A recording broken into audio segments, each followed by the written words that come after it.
आपके साथ मैं हूं प्रत्युष खरे। अब खाना भी हिंदू मुसलमान हो गया है। अभी तक शाकाहारी मांसाहारी में बटे थे लोग, अब मुगलई बनाम बनारसी की नई बहस अब छिड़ गई है और इसकी शुरुआत बनारस से ही हुई है, जहां कबाब को लेकर नया दावा कर दिया गया है। क्या है पूरी खबर, यह भी आपको बताएंगे। हमारे साथ खास मेहमानों का एक पैनल भी हमें ज्वाइन करेगा, लेकिन पहले देखते हैं जी न्यूज की यह एक्सक्लूसिव रिपोर्ट।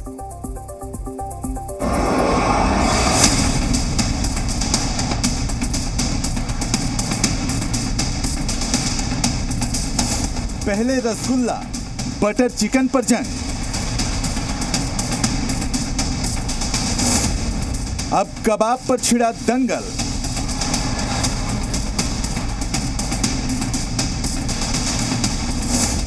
बनारस का कबाब, मुगलों का झूठ।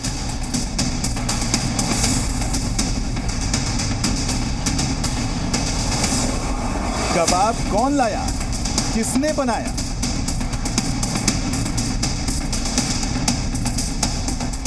कबाब मुगलई नहीं, बनारसी है।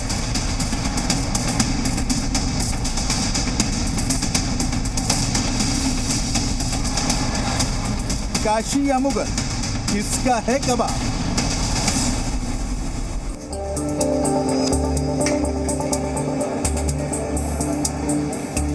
नॉनवेज के शौकीनों के लिए ये तस्वीर ही मुंह में पानी ला सकती है, और जायके का तो कहना ही क्या। गलोटी कबाब हो या सीख कबाब, नाम सुनते ही भूख बढ़ जाती है, जुबान चटखारे लेने लगती है। कबाब के शौकीन ना मजहब जानते हैं, ना कोई दीवार जानते हैं। उन्हें तो बस अच्छा जायका चाहिए। जहां बेहतरीन कबाब की खुशबू आई, उधर ही लपक लिए। लेकिन अब एक हैरान करने वाली रिसर्च सामने आई है। वाराणसी के रहने वाले वर्तुल सिंह ने अपनी किताब में कबाब को लेकर ऐसा दावा कर दिया, जिसने इसको मुगल बनाम बनारसी बना दिया है। वर्तुल सिंह ने अपनी किताब a journey into the heart of the city में ये दावा किया है कि कबाब दरअसल मुगलई नहीं है, बल्कि विशुद्ध बनारसी है। वर्तुल का दावा है कि कबाब की पैदाइश वाराणसी में 12वीं सदी से ही हो गई थी, जबकि मुगल इसके 300 साल बाद भारत आए। किताब में दावा किया गया है कि वाराणसी में सलाई मसू गृहा इस नाम की एक डिश थी, जिसे सीख पर मांस को चढ़ाकर बनाया गया था, और ये काफी पहले से बनारस में लोकप्रिय थी। हालांकि कबाब भारत कैसे पहुंचा, इस पर अलग अलग कहानियां हैं। मुगल लेकर दिए हैं, भारत में हुआ है, बनारस में 300 साल पहले हुआ है, 12वीं सदी में, प्राचीन काल में बनारस से आई हुई हैं। ये बनारस वालों ने शुरू करी थी, ये मुगलों ने नहीं शुरू करी थी। और जो बनारसियों ने शुरू करी थी, वो इंग्रेडिएंट्स किसी को बताए नहीं थी। इंग्रेडिएंट्स का मतलब है कि जो मसाले डालते हैं वो उस समय उन्होंने बताए नहीं थे। ये बाद में लोगों ने देखा देखी उसको बनाना शुरू करा है। कुछ जानकार कहते हैं कि ये तुर्की की डिश है, जो अफगानों के जरिए भारत पहुंची। जायके के कुछ जानकार ये भी मानते हैं कि कबाब एक फारसी शब्द है, जिसका मतलब है तलना या भूनना, और ये फारस से निकला है, और ये उज्बेकिस्तान के समरकंद से होते हुए भारत पहुंचे। कबाब के बारे में एक कहानी ये भी है कि इसकी पैदाइश उन इलाकों में हुई जहां जंग हुई और जहां खानाबदोश लोग रहते थे, और वो अपनी सुविधा के हिसाब से गोश्त को भूनकर खाते थे, जिसे कबाब नाम दिया गया। कई इतिहासकार ये भी दावा करते हैं कि मुगल अपने साथ ईरान के खानसामों को भारत लेकर आए थे, जिन्होंने कबाब नाम का लजीज खाना परोसा। एक मान्यता ये भी है कि 17वीं सदी में औरंगजेब ने गोलकुंडा का किला फतह किया था। इस दौरान औरंगजेब के साथ आए सैनिकों ने खाने के लिए नई शैली का इजाद किया, जिसे कबाब नाम दिया गया।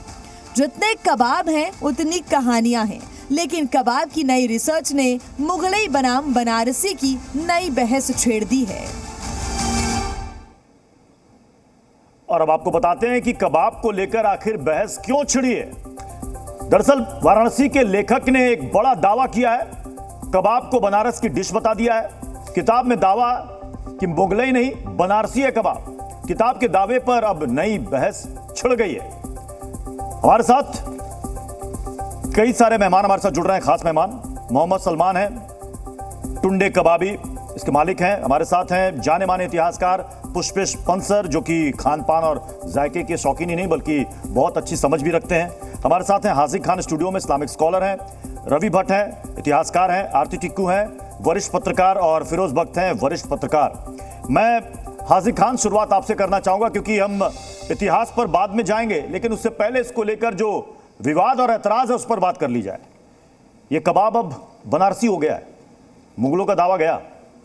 देखिए प्रतीक जी, जो राइटर हैं, जो किताब जिन्होंने लिखी है, हाँ, वो बनारस का तस्करा कर रहे हैं, लेकिन दुनिया जो जानती है, इतिहास जो जानता है कि हिंदुस्तान में मुग़लों ने खाने पीने के मामले में मुग़लिया खाने शुरू किए। लजीज डिशें, कोरमा, बिरयानी, कबाब, टिक्का, पाए, तमाम वैरायटी जो गोश्त की हैं। मतलब वो लेखक का दावा झूठा है आपके मुताबिक? मैं किसी के दावे को झूठा और सच्चा नहीं कहता। ये दावा उनका है, उनकी पढ़ाते सवाल वो बताएंगे कब पैदा हुए और कैसे उन्हें 1200 साल की किताब पहले कौन सी किताब से उन्होंने। या फिर आपको ऐसा लग रहा है कि अब खान पान में भी हिंदू मुसलमान आ गया? नहीं नहीं, हिंदू मुसलमान नहीं, ये जायके की चीज़ है। और पूरी दुनिया में जो आज खाना बिक रहा है, मुगलिया कबाब है, बिरयानी है, वो मुगलियाओं के नाम पर बिक रहा है। और मुग़लों ने हिंदुस्तान को जो डेकोरेट किया, बादशाह मुसलमान और भी आए, लेकिन मुग़लों ने जो ताजमहल दिया, लाल किला दिया, और हिंदुस्तान में ये शाहजहांबाद जो है, इसका नाम पुरानी दिल्ली का शाहजहांबाद था। शाहजहां ने इसको डेकोरेट किया। और इसमें आप मतलब आप कह रहे हैं कि इसमें कोई हिंदू मुसलमान नहीं आना चाहिए? हिंदू मुसलमान ये खाने की चीज़ है, खाने की चीज़ है। एक तो ये बनारसी दावा कैसे? दुनिया एक बात और बता दूं, दुनिया में 2500 जानवर, बकरी, भैंस, ऊंट, इस तरह के जानवर जो दुनिया में खाए जाते हैं, भेड़, ये 2.5 करोड़ पर डे करते हैं, यानी 887 करोड़ सालाना। और उतना ही अगली साल फिर हो जाते हैं, क्योंकि आसमान में यानी फिरोज भक्त साहब कि ये जो दावा किया जा रहा है, वो दावे में आपको लग रहा है कि कुछ संशय है या कुछ गड़बड़ी है? ऐसा है। अब इतने सारे डिश इन्होंने गिना दिए, हाँ, जो कह रहे हैं मुगलों की देन है। प्रत्युष भाई, ऐसा है, मुझे पता नहीं आप वेज हैं या नॉन वेज। मैं दोनों खाता हूं सर। बहुत अच्छी बात है। तो मैं ये कहना चाहूँगा कि चलिए, बहस हो रही है तो वह खाने की चीज़ें हैं, मुंह में पानी आ रहा है, हमें तो इन लजीज कबाबों का जो है ना टेस्ट करना चाहिए। बाकी ये देखिए, ये बड़े अफसोस की बात है कि जो है सब्जियों के कलर के हिसाब से उनको हिंदू मुसलमान बना दिया गया। डिशेज़ हैं, उनको हिंदू मुसलमान, मुगलाई, हिंदुस्तानी बना दिया गया। ये अच्छी चीज़ें हैं, इनको पॉजिटिव व्यू से देखना चाहिए। अब मैं बात करता हूँ, अब आपके सवाल का जवाब दे रहा हूँ। हाँ। देखिए क्या है, कई तरह के कबाब हैं, जैसे गिलावटी कबाब है, अभी नाम आया, पोटली कबाब है, ये लखनऊ और बनारस से आए, ठीक है। अलावा इसके सीख कबाब, लेकिन सीख सवाल कबाब भी पर ये है हिंदुस्तानी है। एक मिनट एक बात कह दूं, लेकिन सवाल ये पर आपने कहा ना कि जैसे रंगों में, सब्जियों में भी लोग हिंदू मुसलमान ढूंढ लेते हैं, तो क्या कबाब में भी वही रंग डालने की कोशिश हो रही है क्या? देखिए, जो लोग भी इस तरह का रंग डाल रहे हैं, गलत कर रहे हैं, ठीक है ना। कोई आदमी है, उसको कहते हैं जी ये जाफरानी है, यानी जाफरानी का मतलब है पीले रंग का है, भगवे रंग का है। ये चीजें गलत हैं। इंसान होता है। और जहां तक देखिए, टमाटर को कहते हैं वो हिंदू है, तो कौन डाल रहा है इसमें ये रंग? बकरा मुसलमान, गाय हिंदू। क्या तमाशा हो रहा है? हमें इससे ऊपर उठना चाहिए। अच्छी चीजें। और हाँ, ये कबाब जो है, चाहे वो सीख कबाब हो, चाहे वो गिलावटी कबाब हो, चाहे वो पोटली कबाब हो, सवाल ये सारे हिंदुस्तानी है। खान पान में, व्यंजनों में, जायकों में कौन ढूंढ रहा है हिंदू मुसलमान? पसंदे आरती टिक्कू जी, वो हिंदुस्तानी है। देखिए, नरगिसी कोफ्ते हिंदुस्तानी है जी। आरती टिक्कू जी, देखिए, ये वो लोग हैं जो ये समझते हैं कि मुगलों के आने से पहले कोई यहाँ संस्कृति थी नहीं, यहाँ भूखे रहते थे लोग, और कोई हमारे को खान पान की कोई समझ ही नहीं थी। जबकि इतिहास और जितने भी हमारे स्क्रिप्चर्स हैं, जितने भी हिंदू स्क्रिप्चर्स है, बहुत ही, इनफैक्ट नीलमत पुराण, जहाँ कश्मीर में, अगर मैं कश्मीर से आती हूँ, मैं इस वक्त कश्मीर में बैठी हूँ, हम लोगों का जो इलेबरेट खाना है उसमें इतने व्यंजन है, मीट के ही इतने व्यंजन है कि कोई ये कहे कि मुगल जब तक नहीं आए तब तक हिंदुओं को मीट खाने की कोई परंपरा ही नहीं थी, तो बिल्कुल गलत होगा। मुगलों से पहले भी संस्कृति थी। यानी आप इस बात को मान रही हैं कि इस बात को मान रही है आरती टिक्कू जी कि ये जो दावा वर्तुल सिंह का है कि मुगलों से काफी पहले कबाब जो है वो बनारसी था? देखिए, मैंने किताब अभी नहीं पढ़ी है, जी। लेकिन मैं ये जरूर मानती हूँ कि मुगलों के आने से पहले हाँ। मीट की डिशेस बनती थी, स्पाइसेस का इस्तेमाल किया जाता था, और ये वर्णन जो है हमारे स्क्रिप्चर। एक टिप्पणी और करूंगा। लेकिन इसमें आरती टिक्कू जी एक नई बहस ये आ गई है कि रेलवे स्टेशन के नाम बदल जाते हैं, जिलों के नाम बदल जाते हैं, और अब खान पान में भी अब हिंदू मुसलमान की एंट्री हो गई है। मैं एक टिप्पणी कर दूं टिक्कू के बयान पर। देखिए क्या है, इन्होंने देखिए ये कश्मीर की हैं, वहाँ वाजवान है, वाजवान के अंदर भी लहाबी कबाब या मोची कबाब या चपली कबाब होता है, ये सारी हिंदुस्तानी डिशेज हैं। ये सही कह रही हैं कि मुगलों के आने से, ऐसा नहीं कि कबाब का मतलब लोग ये समझते हैं कि कबाब का मतलब है नॉनवेज मांसाहारी। अरे शाकाहारी भी कबाब है, सब तरह के कबाब है, शाकाहारी कबाब है, और ये जो आपके पनीर से कबाब बनता है, यस, हरियाली कबाब भी है, तरह की कबाब, हरियाली कबाब भी है जी। मैं पुष्पेश्वर सर आपके पास आ रहा हूं। ऐतराज और विवाद पर तो बात हो गई, बात आगे होती रहेगी, लेकिन बताइए इसका इतिहास क्या है सर? आपसे बेहतर कोई नहीं बता सकता। देखिए, अगर मुझे आप इतिहास की बात कह रहे हैं तो मुझे लगता है ये बहस बिल्कुल बेबुनियाद है। और बहन जो आरती टिक्कू कह रही हैं, उनको शायद ये भी याद दिलाने की ज़रूरत है कि वेदों में जो मांसाहार है वो नीलमत पुराण से बहुत पहले की जो हिंदू परंपरा है उसमें अश्वमेध यज्ञ का भी उल्लेख है, उसमें गोमांस बछड़ा काट के भी खिलाने का उल्लेख है। बीफ का प्रोपोगेशन नहीं है, मगर उल्लेख ये सारे हैं। हमको ये बात याद रखनी चाहिए कि हमारे जो पुरखे थे वो सब हंटर गैदरर थे। जो 15-20 हज़ार पुराने चित्र हमको देखने को मिलते हैं भीमबेटका में, वो मांस को भून के खा रहे थे ना, वो हिंदू थे ना मुसलमान थे। उनको जो हाथ लगता था, जैसा मिलता था, संयोग से जो पका लेते थे, पका के खाते थे। मुझे लगता है इतिहास में सबसे अच्छी रिसर्च की है रंजीत राय ने, जिनकी किताब है तंदूर, जिसमें उन्होंने कहा है कि बहुत पहले से, सदियों पहले से, हजारों वर्ष पहले से भद्रतक और शूले नाम के दो कबाब हिंदुस्तान में बनते थे। शूले वही हैं जिनको तलवार की नोक पर, भाले की नोक पर भुना जाता था। वो राजपूत लोग भी खाते थे, राजस्थान में भी खाते थे, और बहुत आदिवासी समाज में भी खाया जाता था। भद्रतक टिकिया सी थी जिसमें मसाले लगाए जाते थे। और जहाँ तक रही बात बनारस की, मुझे लगता है देखिए, इसको हिंदू मुसलमान में जबरन इस तरह का खान पान में संगम बिठाने की जरूरत नहीं है। मुसलमानों के लिए पोर्क हराम है, हिंदुओं के लिए गोवंश बिल्कुल वर्जित है। इसको ध्यान में रखते हुए हमें फर्क रखना पड़ेगा कि जो मांसाहारी हिंदू कबाब खाते हैं वो नहीं है जो बड़े के हैं। हमारे मित्र हैं टुंडी मियाँ जो उस्मान भाई जो चलाती हैं, वो अपने हिंदू ग्राहकों के लिए बकरे का ही कबाब बना के खिलाते हैं, और बिल्कुल उनके मन में इस तरह की हिचक नहीं रहती उनके यहाँ जाने वालों की कि स्वाद में भर का फर्क आपको कहीं मिलेगा। मुझे लगता है हम एक बात संक्षेप में मुझे और कहने दीजिए, हम ये बोलों को लेकर इतने परेशान क्यों हैं? क्योंकि बनारस के प्रधानमंत्री का निर्वाचन क्षेत्र है और मुगलों को वहां से दरकिनार करना है। बनारस के गंगा के तट के किनारे मुगल सराय नाम की जो जगह है वो आखिर मुगलों के जमाने की तो है। और मुझे लगता है हम ये भूल जाते हैं जो शर्की सल्तनत थी जौनपुर की, और जो शेखशाह सूर थे सहसराम वाले, तो ये लोग जो राज करते थे मुगलों के पहले से, क्या वो कबाब नहीं? तो क्या सर आप ये कहना चाह रहे हैं जो मुगलों की निशानी है, जो मुगलों की पहचान है, या फिर जो मुगलों की देन है, उसको धीरे धीरे चैप्टर से हटाने की कोशिश हो रही है क्या? मैं कहना नहीं चाह रहा हूं, मैं कह रहा हूं। मैं कहना चाह नहीं रहा हूं, मैं कह रहा हूं। ठीक है, मैं इसका जवाब आरती टिक्कू जी आपसे लेना चाहूंगा, लेकिन उससे पहले आम लोग इस कबाब को लेकर, इस विवाद को लेकर क्या कह रहे हैं वो भी सुनिए। नहीं, मैंने जहां सुना है कि जब कोई बादशाह था, मुगल बादशाह, जिसके दांत नहीं रहे, तो फिर उनको जो है ये मांस उनको खाना था, क्योंकि पहला मुख्य भोजन मुगलों का मांस ही था, तो वो उसको डाइजेस्ट नहीं कर पा रहे थे। तो उनको जो खानसामे थे, या पता नहीं इनके ही थे, मुझे ज़्यादा नहीं पता, तो उन्होंने ये डिश तैयार करी कि मांस को पीस के और फिर उस तरीके से ही मांस के स्टाइल में बना करके उसको खिलाया। तो तब से मुझे ये पता चला कि ये रेसिपी मुगलों के खानसामों ने ही स्टार्ट करी है, मुगलों के टाइम पर ही आई है। बनारस में क्या रहा, मुझे इसके बारे में कोई जानकारी नहीं रही। मुझे तो लगता है कि मुगलों की ही देन है, और लखनऊ का ही यहाँ पे टुंडे कबाब जो फेमस है वो बात कहीं पे भी नहीं है, सिर्फ मोस्टली यहीं लखनऊ पे ही पाया जाता है। कबाब तो ये मुगलों की देन है, ये तो मुगल ही जो है वहीं से स्टार्ट हुआ होगा, इतना ज़्यादा तो मैं जानती नहीं हूँ। तो इसको खाने वाले भी कहीं ना कहीं बादशाह सा फील होता है मुगल जी बिल्कुल बिल्कुल। मतलब कबाब का टेस्ट जो है बादशाहों से, मतलब जो भी नॉनवेज का जो है भी खाना, वो सब बादशाहों की ही देन है, और ये कबाब का टेस्ट तो बिल्कुल अलग ही है।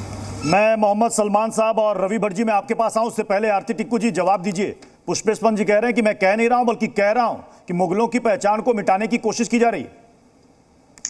देखिए, मुझे तो ये समझ नहीं आ रहा है कि जो मुगलों का नैरेटिव कहा जाता है, हमेशा कहा जाता है कि रूलर ही इतिहास लिखता है।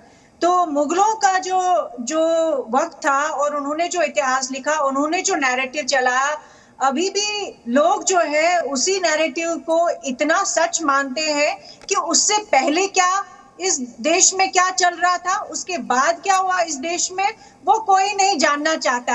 इनको तो अप्रिशिएट करना चाहिए था कि कोई व्यक्ति है, कोई इतिहासकार है जो रिसर्च कर रहा है, जो जानने की कोशिश कर रहा है कि खाने का क्या इतिहास है। हमें तो अप्रिशिएट करना चाहिए, वेलकम करना चाहिए ऐसी स्टडीज को। पहली बार अगर कोई कर रहा है तो इनको क्या आपत्ति है? बहुत तकलीफ हो रही है क्या कि मुगलों को सारा श्रेय नहीं मिल रहा है? ये तो नैरेटिव्स जो चल रहे हैं इतने सालों से, उसी को चलाना चाहते हैं। जानने की का बार-बार आरती जी उल्लेख कर रही है नैरेटिव। मैं जानना चाहूंगा कि जिन सज्जन ने पुस्तक लिखी है उनके इतिहासकार के रूप में क्रेडेंशियल्स क्या है। मैं तो ये कह रहा हूँ कि वैदिक साहित्य का अध्ययन करने वालों ने मांसाहार और कबाब का जिक्र किया है। मैं आपको ओम प्रकाश की किताब बताऊंगा जो उनकी पीएचडी पढ़ ली है क्या? मैंने पढ़ी है। मैं मक्षमा कीजिएगा, लेकिन आप सीधा प्रधानमंत्री पे पहुंच गए। प्रधानमंत्री करना चाहते हैं क्योंकि वाराणसी कंस्टिट्यूएंसी है उनकी, इसलिए क्षमा कीजिए का इतिहासकार के रूप में उनकी क्या प्रतिष्ठा है, इतिहासकार के रूप में उनकी क्या विश्वसनीयता है। मैंने वाराणसी में कोई डिस्क्रिमिनेशन नहीं देखा हिंदू मुसलमान। मैं जिन किताबों का उल्लेख कर रहा हूँ इतिहासकारों की लिखी किताबें हैं, हिंदू इतिहासकारों की लिखी किताबें हैं और वैदिक साहित्य प्राइम मिनिस्टर की जितनी भी स्कीम्स है, वो टॉयलेट हो, महिमा मंडन करने का मेरा कोई इरादा नहीं, कोई स्कीम ऑफ प्राइम मिनिस्टर की मैंने उनको भेदभाव करते हुए नहीं देखा। लेकिन आप प्राइम मिनिस्टर तक पहुंच गए कि चूंकि उनकी कंस्टिट्यूएंसी है इसलिए वो मुगलों को हटा देना चाहते हैं, चूंकि ये पॉलिटिक्स की बात आप ले आए। अरे इसमें क्या है, क्योंकि प्रधानमंत्री की कॉन्स्टिट्यूएंसी है इसलिए बनारस से जुड़ी हर बात विवादास्पद हो जाती है। प्रधानमंत्री की कॉन्स्टिट्यूएंसी में हिस्सा मुसलमानों का है जो मुगलों के पहले से वहां बस रहे हैं, देरी का काम करते हैं। आप मुगल सराय को कैसे खारिज कर रहे हैं? कोई हिंदू मुसलमान नहीं कर रहे हैं। मेरे ख्याल से प्रधानमंत्री की योजनाओं में कोई हिंदू मुसलमान नहीं है। वाराणसी में घूमी हूँ, वाराणसी में दोनों व्यापार कर रहे हैं, हिंदू भी मुसलमान भी। ठीक है, लेकिन रवि भट्ट जी आपके पास आ रहा हूं। रवि भट्ट जी, कबाब बनारसी है या मुगलई है? क्योंकि कई जगह इसका वर्णन है कि मुगलों से पहले अफगान आए थे, वो अपने साथ लेकर आए थे। कई जगह है कि ये तुर्की से आया था। देखिए, यहाँ पर मैं सबसे पहले जो शुरुआत बात की अपनी करूंगा उस बात से शुरू करूंगा, क्योंकि ये किताब से लेके ये बातचीत शुरू हुई है। तो आई विल एंडोर्स व्हाट अभी पुष्पेश पंत जी ने जो बात कही मैं उसको एंडोर्स करता हूँ कि what are the credential of the person who has written this book. Number 1, in any history book जब आप इतिहास लिखते हैं तो उसके अंदर कुछ प्राइमरी सोर्सेज होते हैं, कुछ सेकेंडरी सोर्सेज होते हैं। प्राइमरी सोर्सेज सबसे ज्यादा रिलायबल होते हैं और सेकेंडरी सोर्सेज उसके बाद होते हैं। सेकेंडरी किताब वगैरह में लिखे हुए 3-4-5 किताबों में एक चीज कॉमन मिल गई आपको। और उसके बाद में इन्होंने जो कोट किया है उसको कहते हैं प्रीसेप्ट्स। प्रीसेप्ट को अगर आप हिंदी में अनुवाद करेंगे तो उसका मतलब होता है नीति वचन, उपदेश या कुछ कहावत टाइप की चीज। तो आपने जब उसको कोट करते हुए आप कोई चीज लिख रहे हैं तो वो कितनी रिलायबल हो सकती है आप खुद सोच सकते हैं। कोई भी जो इतिहासकार होगा इस बात को स्वीकार नहीं करेगा कि केवल आप प्रीसेप्ट के बेस के ऊपर कोई एक डिसीजन दे रहे हैं। आप ये जरूर कह सकते हैं कि ऐसा कहा जाता है, ऐसा समझा जाता है, it is said, but you can not make a decisive statement on that. Number 1, so this is where I agree, I endorse what Mr. Pushpesh Pant has said. Number 1. Number 2, ये बात ही अपने आप में थोड़ी सी बड़ी irrelevant टाइप की बहस है।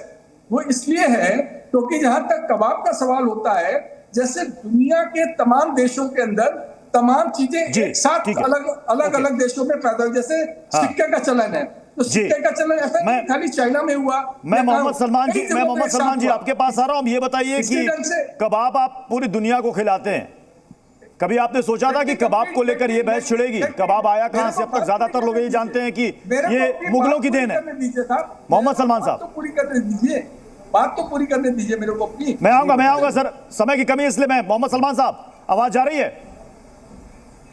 जी बताइए क्या पूछ रहे हैं। जी, आप तो सबको कबाब खिलाते हैं, पूरी दुनिया को कबाब खिलाते हैं, कभी सोचा था कबाब पर यह बहस हो जाएगी, मुगलई है कि बनारसी है? ये तो शुरू से ही यहाँ पे रहा है, क्योंकि ये नवाबों की देन है हमारे वहाँ।